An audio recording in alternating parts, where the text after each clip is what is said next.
Hello hello hello सम्पूर्ण साथीहरूलाई मेरो दस सिबसो भिटी च्यानलमा सबैलाई स्वागत गर्न चाहन्छु। म धादिङ जिल्ला 3बाट यहाँ म आज पनि सदा झैँ वन जङ्गल यसो अवलोकन गर्ने क्रममा आएको थिएँ। यो हाम्रो रोडको बाटो यो रोडको बाटो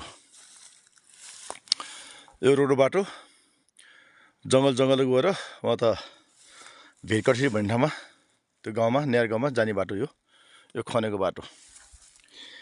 नेपाल गरिब कसरी भयो, किन गरिब बनायो, कसरी भयो भन्दाखेरि यो अनावश्यकको विकासको नाउँमा विनाश, विकासको नाउँमा यो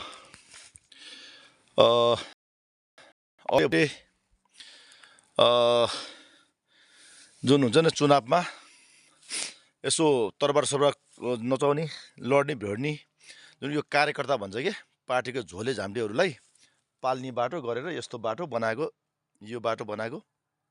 थियो। यो कुनै पनि सदुपयोग, यो चाहिँ दुरुपयोग भएछ, कुनै प्रयोगमा आएको छैन। प्रयोगमा आयो भए यस्तो जङ्गल हुन्थेन। यो अनावश्यक खर्च किन गरिरहेछ सरकारले, किन गरेको थियो त भन्दा जनता हामी एउटा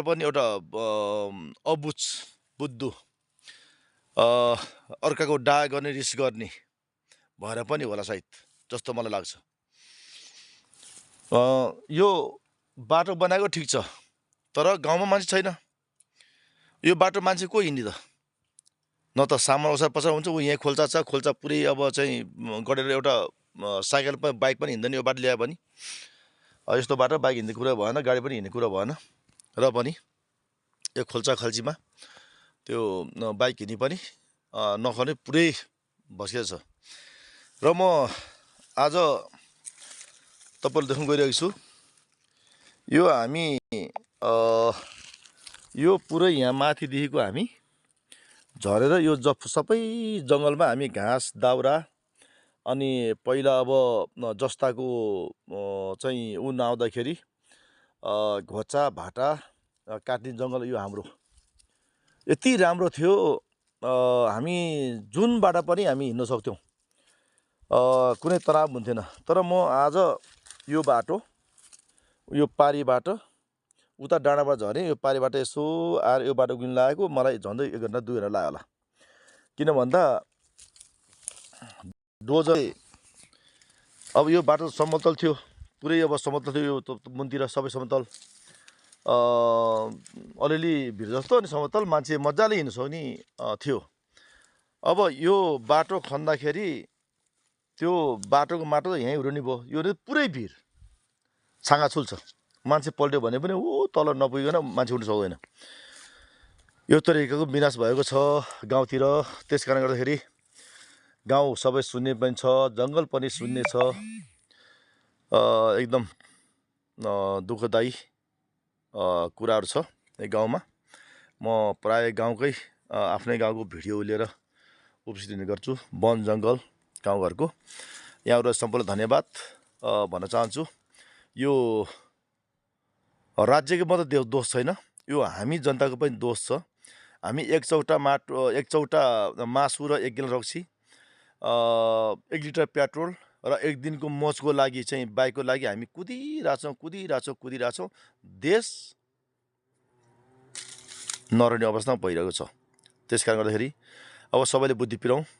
अब जुन आफ्नै देशको माटोलाई माया गरौँ। हाम्रो देश स्विजरल्यान्डभन्दा कमी छैन, मलेसियाभन्दा कमी छैन। अब आफू त चाहिँ साउथतिर त गइएन, साउदीमा अब पुरै बालुवाको अब ऊ छ अरे। त्यो माथि अब पुरै बिरुवा रोपेर चाहिँ अब हरियाली भएको देखिन्छ भनी हाम्रो त अर्ग्यानिक यसै हरियाली छ। वन जङ्गलमा यसै हरियाली, हाम्रो गाउँघर एकदम प्राकृतिक स्रोतले एकदम प्राकृतिक धनी देश हाम्रो। तर हामीले यसलाई सरकार मात्रै नभनु हामीले पनि युजलेस भइरहेको छ।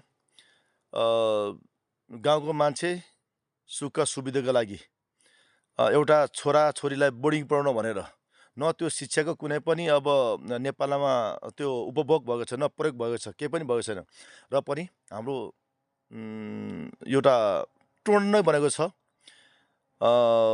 छोराछोरीलाई छोरा भए पनि छोरी भए पनि काठमाडौँ लाने, पढाउने, बोर्डिङ पढाउने अनि उतै मोज मस्ती गर्ने आमा, बाउ अब विदेशमा चाहिँ अब दुःख गर्ने यो अवस्था भएको छ। यसलाई चाहिँ नियन्त्रण गर्नलाई जबसम्म हाम्रो यो धरतीको माटो, यो वन जङ्गल, यो चाहिँ नदीनालाहरूलाई हामीले चिन्दैनौँ, हाम्रो चाहिँ बुझ्दैनौँ, तबसम्म अब हाम्रो यो माटो पनि नर्ला भन्ने भइसक्यो। त्यस कारणले गर्दाखेरि सबैले अब हामीले माटोमा भोट हाल्नुपर्ने हुन्छ। माटो नै हाम्रो संस्कृति, प्राकृतिक प्रविधि छ। यो माटो बिना कुनै पनि अब हामी पनि यो धरती नभए हामी रहँदैनौँ। त्यस कारणले गर्दाखेरि सबैले एकपल्ट सोचौँ, बुद्धि पुऱ्याउँ। सबैलाई धन्यवाद। जय माटो, जय देश।